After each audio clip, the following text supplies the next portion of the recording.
Bonjour, merci de nous accueillir chez vous. Au sommaire de votre édition, portes ouvertes au collège Jean Rostand, à la MFR et à l'école Saint-Joseph, rencontre au collège avec Régis Autière et Hardoc, les auteurs de La Guerre des Lulus, la bande dessinée, et les travaux de la rue de Tupigny. Voici pour l'actualité de notre ville. La seconde partie de votre journal ouvrira nos archives de l'année 2002 avec un cours de théâtre pour les primaires, un repas organisé par les parents d'élèves de l'école Langevin et un coup d'œil sur le beffroi d'il y a 20 ans. Nous partons tout de suite pour le collège Jean Rostand à la rencontre de M. Husson, principal adjoint du collège, futur 6e. Voici votre établissement. Je vous accueille dans le cadre donc de nos portes ouvertes ce samedi matin, voilà, où on présente toutes les activités, alors peut-être pas toutes parce que c'est compliqué, mais énormément d'activités que nous menons dans le cadre des options, par exemple la chorale, vous l'avez entendu ce matin, qui a accueilli les parents, et puis voilà, les projets de classe également, qui sont en démonstration. Voilà, je ne sais pas quoi vous dire, on accueille aussi de futurs élèves, et ça c'est important, de 6e, j'en ai déjà vu, et des parents qui viennent déjà repérer les lieux. Ils auront l'occasion de mieux les repérer, ces enfants-là, lors des de l'accueil des vacances apprenantes en juillet et en août. On accueille à peu près 90 élèves. Donc voilà, oui. C'est aussi un moment de plaisir, parce qu'on a aussi beaucoup d'élèves du collège qui nous aident à organiser ces portes ouvertes et qui sont fiers de montrer ce qu'ils font au quotidien chaque semaine. Alors, les prochains élèves, est-ce qu'ils ne sont pas trop impressionnés par le labyrinthe de vos couloirs et des classes? Alors, tout comme moi, quand je suis arrivé ici, je m'y suis même perdu. Parce qu'on a aussi des escaliers à double révolution, mais c'est comme ça. L'architecture est ainsi, on la prend en compte. Alors, c'est pour ça, je rebondis sur les vacances apprenantes, ils vont venir 5 jours. Donc 2 groupes de 45 élèves à peu près. S'il y en a plus, on les prendra. Mais au moins, pendant 1 semaine, ils vont découvrir tout l'établissement.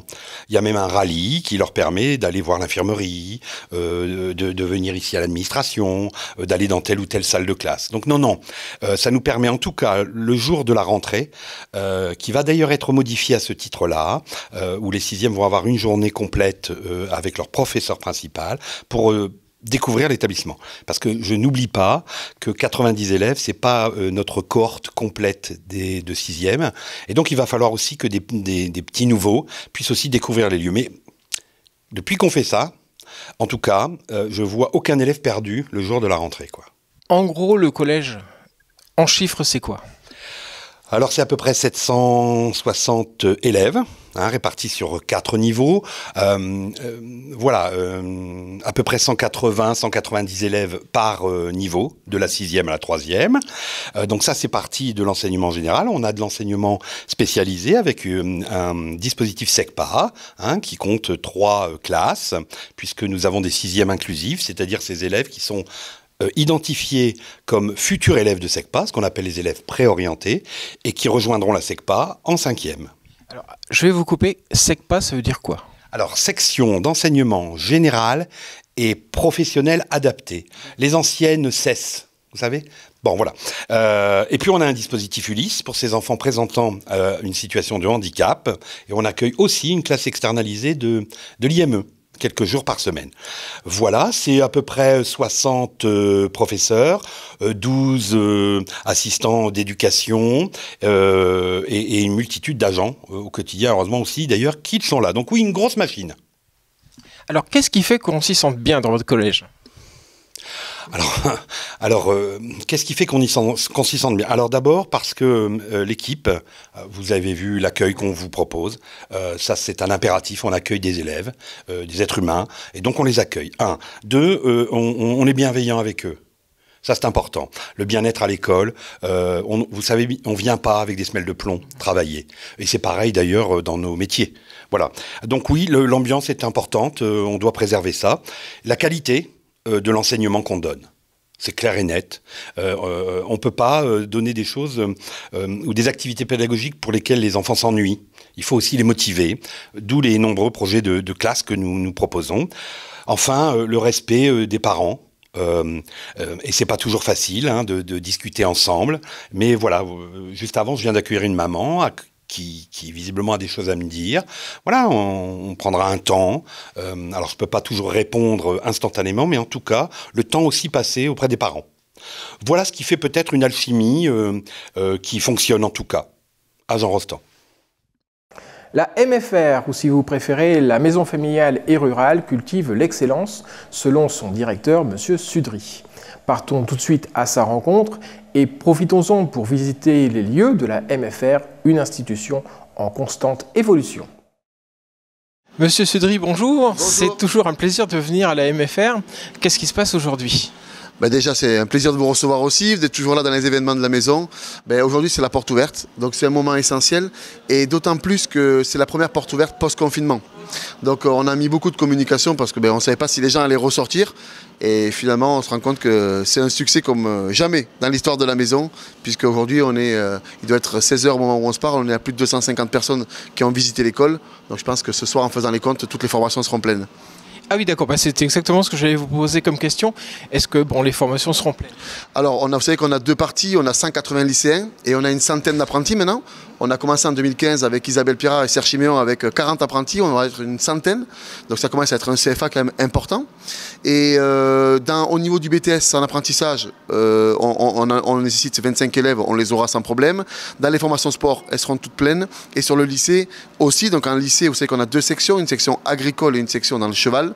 Et aujourd'hui, c'était quasiment plein avant la porte ouverte. Je pense que là, on fera les comptes ce soir, il n'y a pas trop de soucis à se faire. Il y a une filière qui plaît plus que d'autres ? C'est la dernière née, c'est l'APT, l'activité physique pour tous. Donc là, c'est pour être assistant de prof de sport. Et donc là, c'est vrai qu'on a 20 places et on doit être déjà à 40 candidats. Donc là, on aura même le choix du roi. Et puis surtout, c'est une formation, contrairement au cheval, qui s'adresse vraiment à du public Valenciennes, Cambrai, Maubeuge, Saint-Quentin. On a vraiment resserré la zone de recrutement. Alors que sur le cheval, on est vraiment sur le gros de France. Donc c'est une formation qui est plus locale, avec une réputation grâce au campus Univers Cascade et aux installations qu'on a, qui fait qu'aujourd'hui, on a 2 fois plus de candidats que de besoins.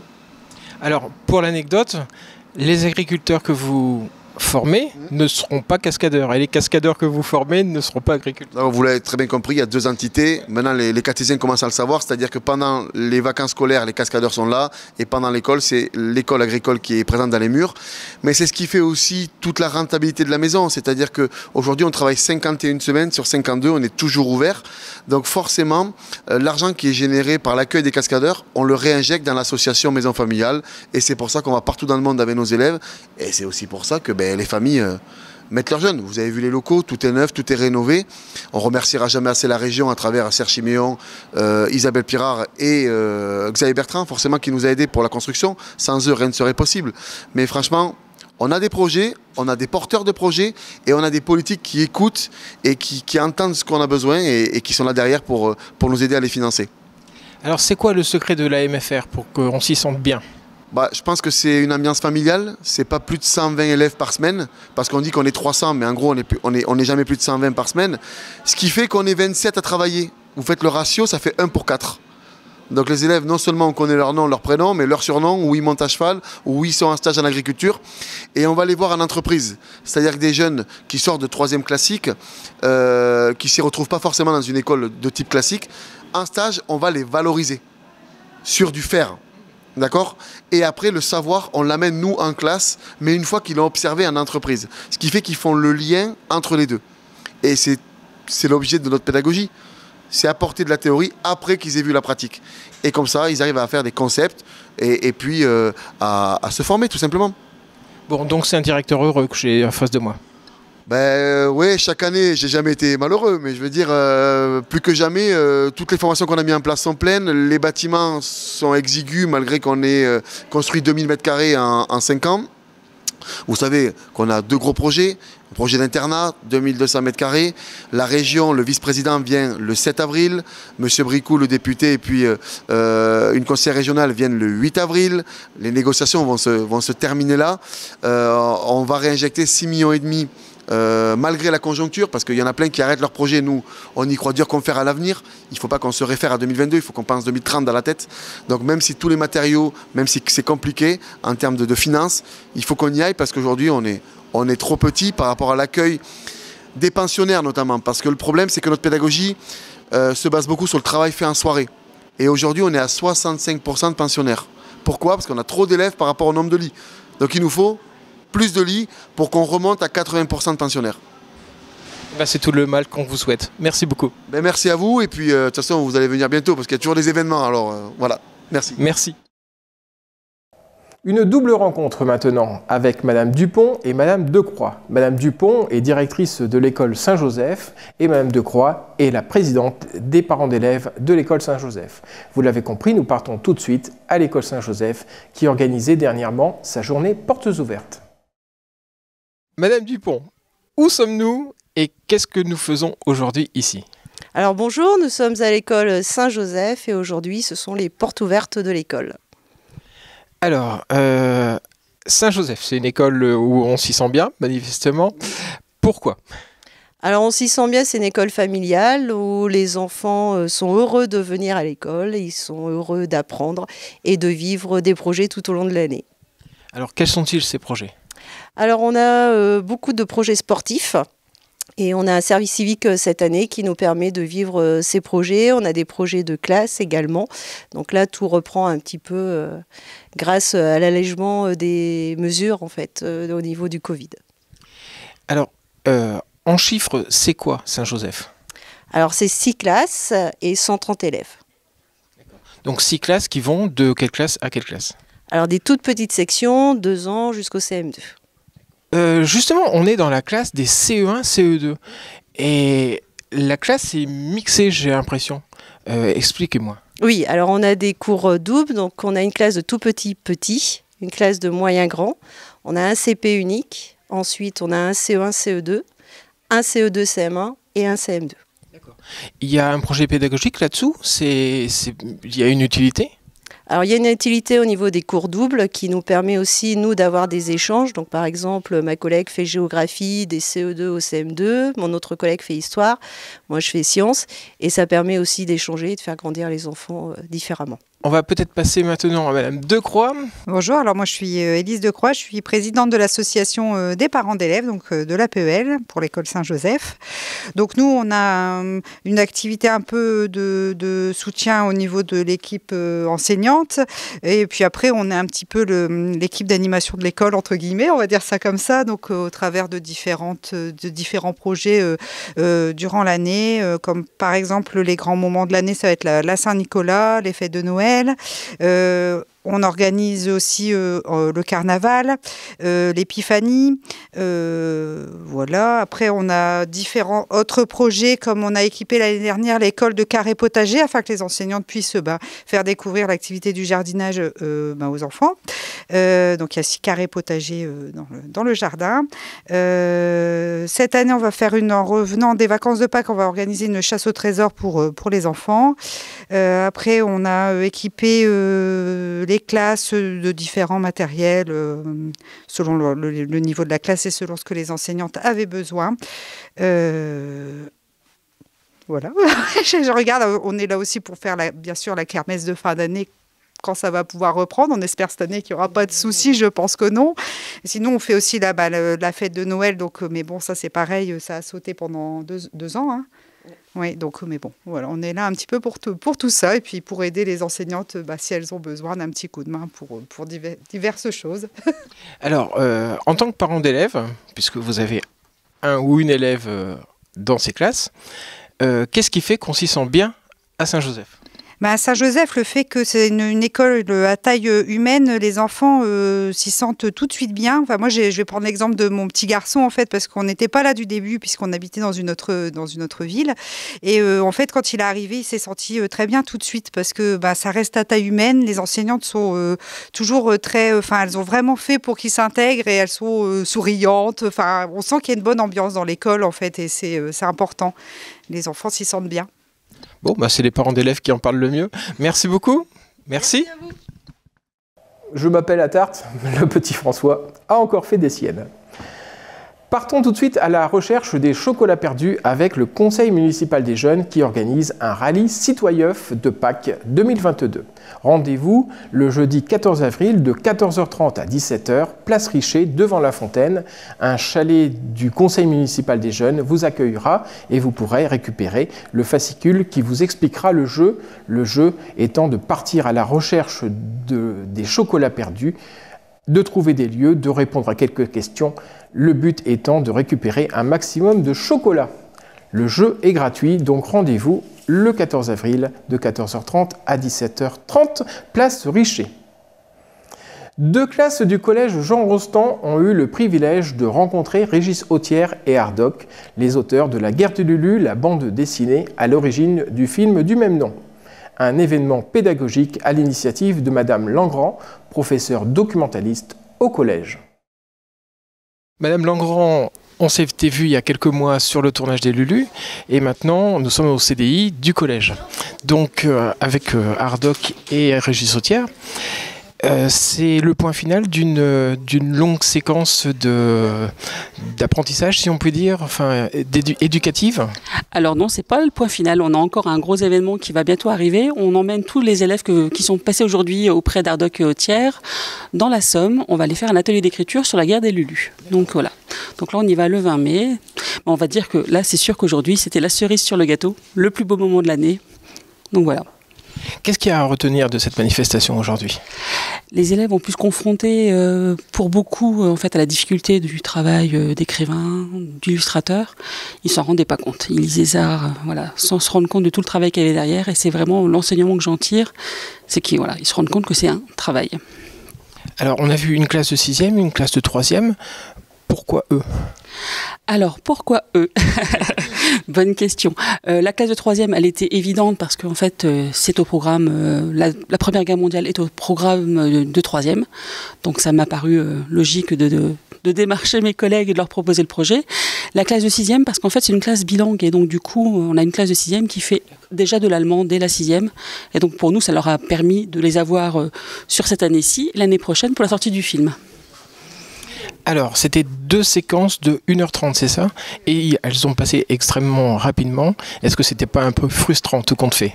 C'est frustrant. Je peux vous dire que les 6e n'ont pas posé le quart de leurs questions. Donc effectivement, c'est frustrant. Mais bon, c'est le jeu, c'est la première rencontre. Donc généralement, c'est le format qu'ils nous proposent. C'est 1h30. Après, on peut envisager d'autres choses pour l'avenir. Mais on va déjà se satisfaire de ce qu'on a eu. Alors, Régis Autière, scénariste de La Guerre des Lulu. Et Hardock, illustrateur de La Guerre des Lulu.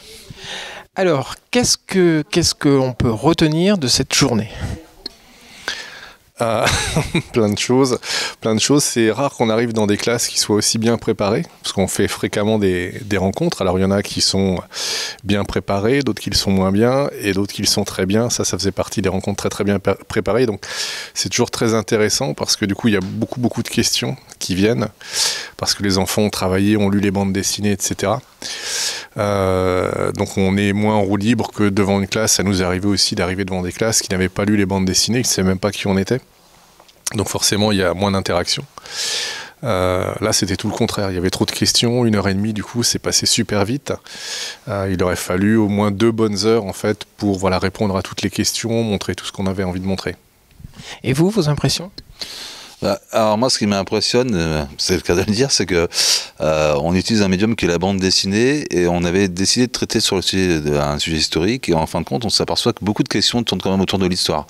Pas forcément que sur la technique de la bande dessinée ou la méthode narrative, mais il y a des vraies questions sur la période historique, sur les civils. En fait, on sent qu'ils ont lu la bande dessinée et que oui, ça les pousse à s'interroger sur comment vivaient les gens à cette époque-là.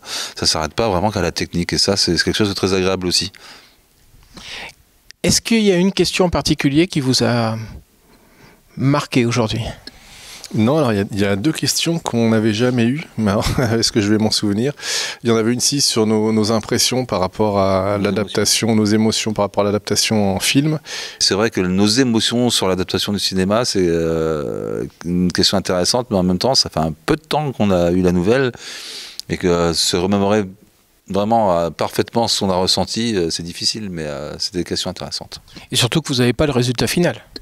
Toujours pas, mais on a des bons égos. Moi, j'ai les acteurs, deux des acteurs qui m'ont recontacté, qui sont impatients de retrouver, comme ils disent, cette famille, parce que pour eux, c'était une vraie famille. Et puis, ils nous demandaient si on avait vu le film, et maintenant, on devrait le voir cet été, a priori, en juillet. On a déjà quand même des images, on a vu les rushs, voilà. Oui, on avait accès à tous les rushs, oui. Et puis aussi, on a déjà aussi pas mal de propositions en festival de bande dessinée et salon du livre pour des premières projections d'avant-première quelques mois avant la sortie nationale. Bon, bah, c'est une consécration. Oui, on peut dire ça. En tout cas, ça a vraiment été une grande fierté, une grande joie d'apprendre que La Guerre des Lulus sera adaptée en film, parce que c'est une forme de reconnaissance du médium cinéma par rapport au médium bande dessinée. Et ça va nous projeter dans une autre dimension avec un public différent. Ça va faire découvrir la série à tout un lectorat, en fait, qui n'est pas forcément lecteur de bande dessinée, d'ailleurs, à la base. Et voilà, donc ça ne peut être que du plus, que du bonheur pour nous et pour la série de bande dessinée. Alors, on sait que La Guerre des Lulus est recommandée par l'Éducation nationale. C'était votre projet au départ ? Non, pas du tout. Nous, on a fait l'histoire, on a raconté l'histoire qu'on avait envie de raconter, on a mis en scène les personnages qu'on avait envie de mettre en scène. Après, ça nous échappe complètement. Aussi, que ce soit l'adaptation en film, que ce soit le succès public de la bande dessinée ou l'appropriation par l'Éducation nationale, enfin l'appropriation, je veux dire, l'utilisation de la série comme support pédagogique. Tout ça, c'est pas du tout quelque chose qui était prévu, qui était envisagé quand on s'est lancé dans ce projet. C'est arrivé petit à petit, et à chaque fois, c'est vraiment beaucoup de joie, une surprise aussi de découvrir tout ça. Mais non, c'est que du positif en tout cas. Et donc, entre guillemets, il ne faut pas se louper quand on est recommandé par l'Éducation nationale au niveau du scénario et au niveau du dessin. Faut jamais se louper. De toute façon, il vaut mieux éviter. Oui, alors c'est pas un calcul qu'on fait ou qu'on a fait, puisqu'en plus quand l'Éducation nationale s'est intéressée à la série, il devait y avoir déjà plusieurs tomes de parus. Et de toute façon, quand on s'intéresse à une période comme ça, comme celle de la guerre de 14, enfin les guerres mondiales, les grands conflits de manière générale, on a une forme d'obligation, de respect de l'histoire avec un grand H. On fait pas de la bande dessinée historique à proprement parler, dans la mesure où notre propos, c'est pas de raconter un événement historique précis ou de raconter la vie d'un personnage historique. Nous, ce sont des personnages de fiction qui vivent des aventures de fiction, mais le contexte général, celui des années de guerre, c'est quelque chose qu'on se doit de respecter. Pour ne pas tromper le public quelque part, parce que aussi, si on a choisi d'inscrire notre fiction dans un décor particulier, dans un décor précis, le moins qu'on puisse faire, c'est quand même de respecter ce décor. Et vous, Hardock, quelles sont vos impressions justement sur le fait qu'il ne faut pas se louper, et qu'il faut respecter la guerre 14-18 ? Je me passe pas la question en soi, en fait. Je me dis juste que moi, je connais le travail de Régis. Je sais ses capacités en tant que, pas historien, mais en tant que personne qui s'intéresse un peu à tout, pas qu'à l'histoire. Et puis surtout, je me dis, je pars du principe que moi, depuis le début, j'éprouve du plaisir, donc j'essaie de le faire avec un maximum de véracité et d'honnêteté, et puis de pas me poser la question de savoir après derrière si effectivement ça va coller ou pas avec le public. Je pense que de toute façon, on a la réponse parce que le public adhère et suit, donc ce qui fait qu'on doit faire notre travail avec du plaisir. Ça se ressent certainement à la lecture, et puis surtout par rapport à comme on disait tout à l'heure avec les élèves, en fait, le fait de aussi nous enrichir nous au quotidien, puisqu'on redécouvre aussi cette période, on ne connaissait pas tout. On évoque très rapidement la guerre 14-18 à l'école, et c'est seulement adulte, en travaillant sur le sujet, qu'on se rend compte qu'il y a plein de choses qu'on ne connaissait pas. Donc après, je pense qu'on le fait avec passion, honnêteté, et puis que, encore une fois, c'est le public qui est décidé après, pas que le public, mais aussi l'Éducation nationale. Aujourd'hui, Yann Samuel aussi, avec Eric Bocchio, qui nous ont suivis. Donc, je pense que, on a fait ça comme nous, on l'entendait, et puis maintenant, ça poursuit son petit bonhomme de chemin. Et est-ce que, dès le départ, vous saviez que ça allait marcher ? Non. On peut pas savoir. On peut pas savoir. Franchement, on fait quelque chose. Encore une fois, on essaie de le faire avec la plus grande honnêteté. On espère toujours. On espère toujours, mais on calcule jamais. Enfin, de toute façon, faut pas faire quelque chose pour que ça marche, parce qu'on est à peu près sûr de se planter. Faut mieux essayer de faire quelque chose le plus sincèrement possible, du mieux qu'on puisse le faire. Et puis après, c'est le public qui décide si ça lui plaît ou pas. Et Et ça nous échappe complètement. Mais vous avez calculé qu'il y aurait 12 tomes. Point. Pas au début. Pas au début, mais bon, maintenant. Au tout début, on était parti plutôt sur 5 tomes, mais après, comme pour réaliser 5 tomes, on a dû beaucoup se documenter, on a aussi appris des choses sur la guerre de 14, on a eu aussi envie de les transmettre. Il y a plein d'idées qui sont venues en cours d'écriture, et donc ça s'est allongé petit à petit. On a eu envie de faire voyager nos personnages, de les emmener jusqu'en Allemagne, en Belgique, etc. Et puis après, on avait du mal à les lâcher. Et donc voilà, mais là, on a pris la décision d'arrêter la série au bout de 12 tomes. On sait exactement voilà, où on va et ce qu'il y aura dans les 3 derniers tomes qui nous restent à faire. Le prochain sortant en octobre prochain. Et voilà, mais c'était pas un calcul du tout début, mais après voilà, quand le projet a commencé à prendre de l'ampleur, à mûrir, ça a vraiment été une volonté de notre part d'aller au bout de l'histoire qu'on avait envie de raconter, et en y ajoutant toutes les péripéties, toutes les choses en fait qui nous sont venues à l'esprit au moment où on travaillait dessus. Donc je m'appelle Akima Falmata et je suis une élève de la 3e Mahataï. Moi, je m'appelle Léonie Valère, je suis aussi une élève de la 3e Mahataï. Alors, vous avez posé beaucoup de questions. Qu'est-ce que vous allez retenir de cette manifestation ? Personnellement, j'aimerais bien devenir game artiste plus tard. Donc c'est un travail très artistique qui se porte surtout sur les graphismes dans les jeux vidéo. Donc ça m'a beaucoup intéressée de lire La Guerre des Lulus parce que déjà j'aime beaucoup le style graphique et aussi les couleurs, je les ai vraiment trouvées magnifiques. Et vous ?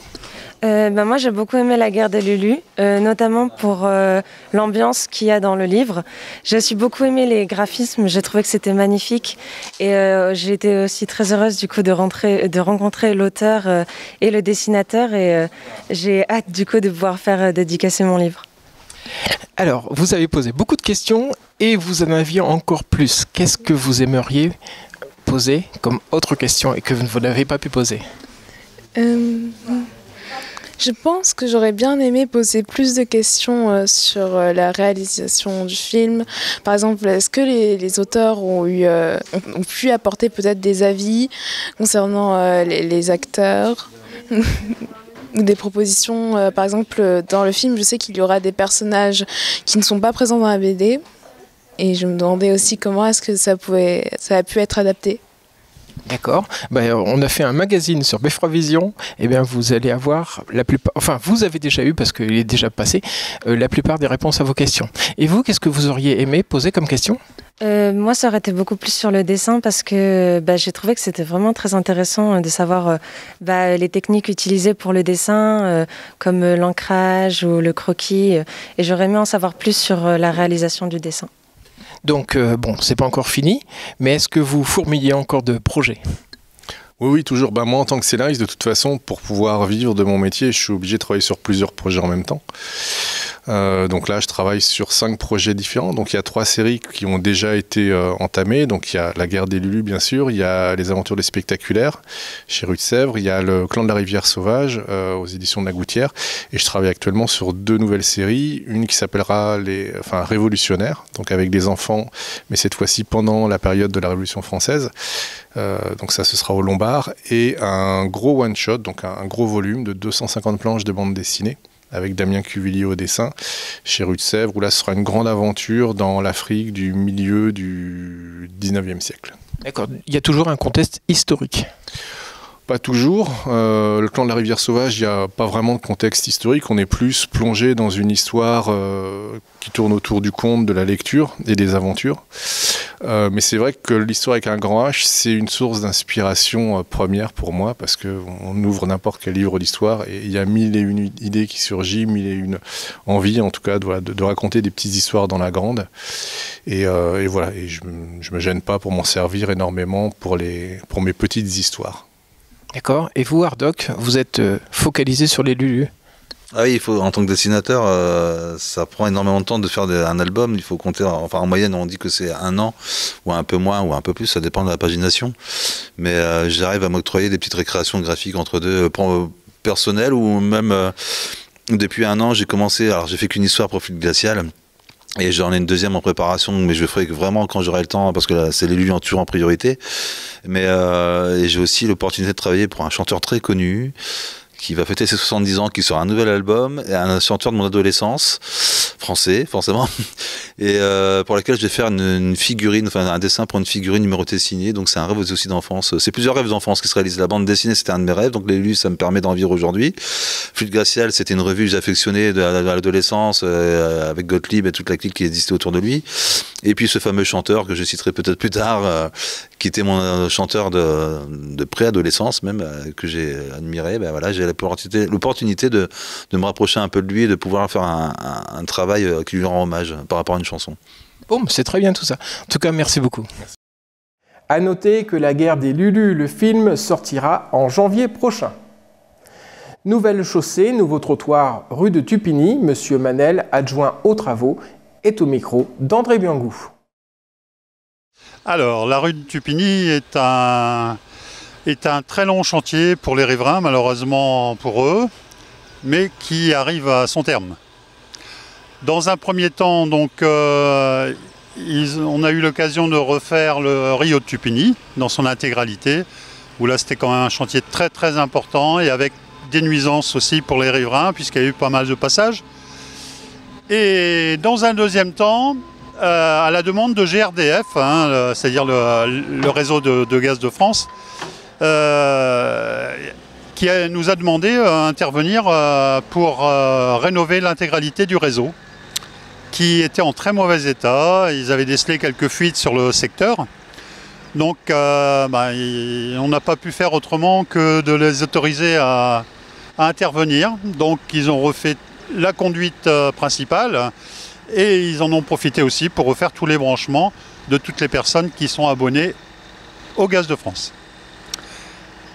Mais comme il fallait donc défoncer la chaussée, intervenir sur les trottoirs, nous leur avons demandé bien sûr de remettre à neuf, enfin dans l'état, même un peu mieux, la chaussée et les trottoirs et une petite partie de borduration aussi. Donc, au final, pour la ville du Cateau, rien à dépenser. Maintenant, les riverains sont sécurisés. D'ici la fin de la semaine, alors on sera le 2 ou 3 avril, l'intervention sera terminée. Une nouvelle chaussée, des nouveaux trottoirs et de la tranquillité maintenant pour les riverains. Je les remercie quand même de leur patience. Mais bon, au final, ils auront une belle rue. Qu'est-ce qu'ils en disent exactement? Pour le Rio de Tupigny, bon, ça concerne qu'une partie de la rue de Tupigny, mais bon, l'intervention a été régulière sur l'ensemble de la rue. Donc les riverains du côté du Rio sont très satisfaits. Sur la deuxième intervention, pour leur sécurité, ils ont bien compris qu'il fallait passer par les travaux et par l'intervention. Donc ils ont pris leur mal en patience. Là, quelques riverains, bien sûr, trouvent le temps long. C'est toujours trop long les travaux, et puis il y a de la poussière. Mais bon, on a eu quand même une période de sécheresse, ce qui a occasionné peu de boue, peu de grosses nuisances. Donc voilà. C'est comme chez nous. Madame veut faire des travaux, ou monsieur, et puis il y a de la poussière. Mais au final, tout le monde est satisfait de... Donc jusque-là, pas de réclamation. Bon, aussi des petites réclamations, mais ça se gère avec l'entreprise et il n'y a pas de souci. Bon, donc dans quelques jours, ils doivent prendre possession de leur rue. Tout à fait. Une belle rue toute neuve avec des beaux trottoirs. Qu'est-ce que Bruno peut leur dire maintenant? Je réitère, merci pour la patience et puis profitez de votre beau quartier maintenant avec le Rio de Tupigny refait et la chaussée et en toute sécurité pour vous, pour le gaz. En bon entendeur, salut. Au revoir. Dernière brève de votre journal, elle concerne la fermeture du magasin solidaire qui aura lieu du 11 au 15 avril. Réouverture du magasin solidaire dès le mardi 19 avril à 14 h. Nous ouvrons maintenant nos archives sur l'année 2002 et nous partons tout de suite au centre administratif, le centre administratif d'alors qui est devenu le centre Coupry, pour un cours de théâtre à destination des primaires par Audrey Chapon du théâtre du Cambrésis. Alors question. Que sont devenus Boris et Paul? La réponse, en saluant au passage l'un des plus fidèles de Beffroi Vision qui se reconnaîtra, Boris et Paul ont 20 ans de plus. Toujours grâce à nos archives de 2002, nous partirons ensuite pour le théâtre René Lodieu pour un repas organisé par les parents d'élèves de l'école Langevin. Marie était au micro. Et enfin, nous regarderons dans notre rétro le Beffroi bien avant sa restauration. Alors François, Geneviève, c'est à vous, en précisant que le petit François aurait bien mis ses vêtements d'il y a 20 ans, mais que, pour être raccord avec le François d'aujourd'hui, mais que vous auriez eu tellement de mal à faire la différence. Regardez, j'enlève mes lunettes et hop, qui est qui? Tout de suite, nous allons partir pour une annonce pour Théâtre en Cambrésis. C'est une association qui a pour but de redynamiser la section théâtrale cathésienne. Alors nous vous rappelons que le Cateau a un théâtre rénové, mais attention, en parlant de l'association de théâtre cathésien, eh bien, il faut vous préciser que les répétitions et les cours se déroulent au sous-sol du centre administratif. Cher vieux, bonsoir. Je suis venu pour vous parler de quelque chose que je connais un peu. Évidemment. Je suis concernée par la question. Nous ne pouvons pas parler au nom de tous les enfants. Pas par prétention.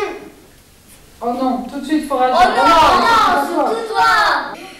Bonjour, nous sommes le cours primaire de l'école du Cateau, le théâtre en Cambrésis. Et vous y faites quoi? Du théâtre. Le Murmonde de Serge Cribus. Ça parle de quoi? Un petit garçon qui se pose plein de questions voilà, sur l'enfance, tout ça, quoi. Qui essaie d'expliquer aux adultes. Qui essaie d'expliquer aux adultes que c'est difficile d'être un enfant, quoi. Bon, je vais te laisser à celle qui souffle un petit peu. Là. Oui. Ouais. Ben, en fait, donc ça fait 2 ans que ce cours existe. C'est un cours de primaire, c'est-à-dire ça va de 6 ans à 11 ans à peu près. Donc c'est un cours, il y a des petits exercices, des jeux, et puis on monte en même temps, là pour le mois de juin, on prévoit un petit spectacle qui s'appelle le Murmonde. C'est très drôle, c'est touchant, ça raconte en effet, c'est ce que disait Boris, ou tentait de dire Boris, c'est un petit garçon donc, qui raconte aux adultes ce que c'est un peu l'enfance, avec beaucoup d'humour et beaucoup de maturité. Et donc voilà, donc on en profite pour monter quelque chose de drôle, un travail de cœur, tous ensemble. Et voilà, là il y a un beau petit groupe maintenant, ils sont au moins 7 élèves. Donc ça existe, l'école existe toujours, il y a aussi un cours collégien d'1h30 le mercredi, donc à 15 h aussi, avec qui on monte aussi quelque chose d'assez drôle également et un travail de cœur également. Donc, tout le monde est sur scène pendant 1h30. Bon, à part le texte, il y a aussi un travail un peu plus corporel, on va dire. Oui, c'est toute la base de la pédagogie de l'école Théâtre en Cambrésis. C'est-à-dire que oui, on travaille le corps, la voix, projection, l'énergie surtout. On essaie de sortir des énergies à l'état brut, quoi. Voilà. Un appel à lancer? Oui, venez nombreux. Oui, bien sûr, c'est toujours la même chose. Vous pouvez vous renseigner pour les gens encore intéressés. Il y a de la place dans les spectacles et dans la salle. Pour avoir des renseignements, appelez au 03 27 70 02 73. C'est Audrey Chapon. Voilà. On va le faire, Mathilde. Statue tout le monde. Ce qui est vrai pour moi ne l'est pas forcément pour Didier. On marche. Vous avez compris? Un repas était organisé à la salle des fêtes samedi dernier par les parents d'élèves de l'école Langevin. C'est toujours l'occasion de se retrouver entre parents et de s'échanger quelques impressions et conseils. Écoutons Monsieur Beck, le président de l'association. Alors, donc, est-ce que vous pourriez nous dire ce qui se passe ce soir? Oui, alors nous faisons un repas pour l'école Langevin pour réunir des fonds pour pouvoir payer un voyage de fin d'année aux enfants. Donc il y a un repas d'organisé, qu'est-ce qui est au menu? Assiette anglaise et poule au riz. Et donc, à quoi sera destiné tout l'argent récolté de cette soirée? Acheter du matériel pour les plus petits et essayer de payer soit en totalité ou une partie du voyage de fin d'année chez les plus grands. Et le voyage aura quelle destination? Je ne sais pas du tout, ça c'est le directeur qui s'en occupe. Bah, très bien, je vous remercie, je vous souhaite une bonne soirée. Merci.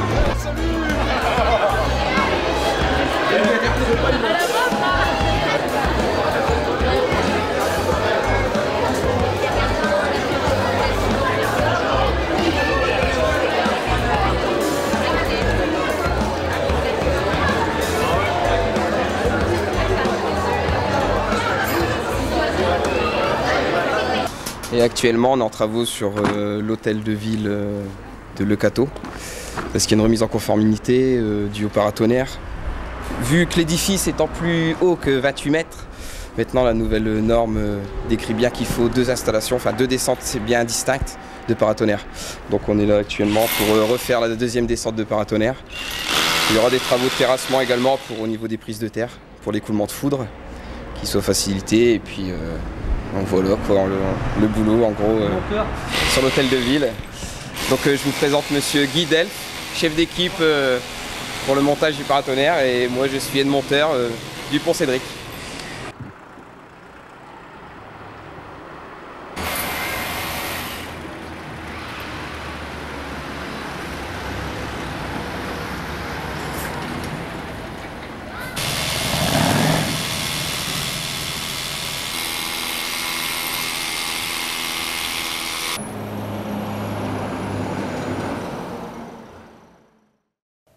Merci de votre attention. Retrouvez-nous tout au long de cette semaine lors de nos multiples diffusions. Retrouvez-nous également sur YouTube et n'hésitez pas à vous abonner à notre chaîne. Retrouvez-nous également sur tous les réseaux sociaux. À la semaine prochaine. Je passe la parole tout de suite à Mehdi et à André pour la page sport.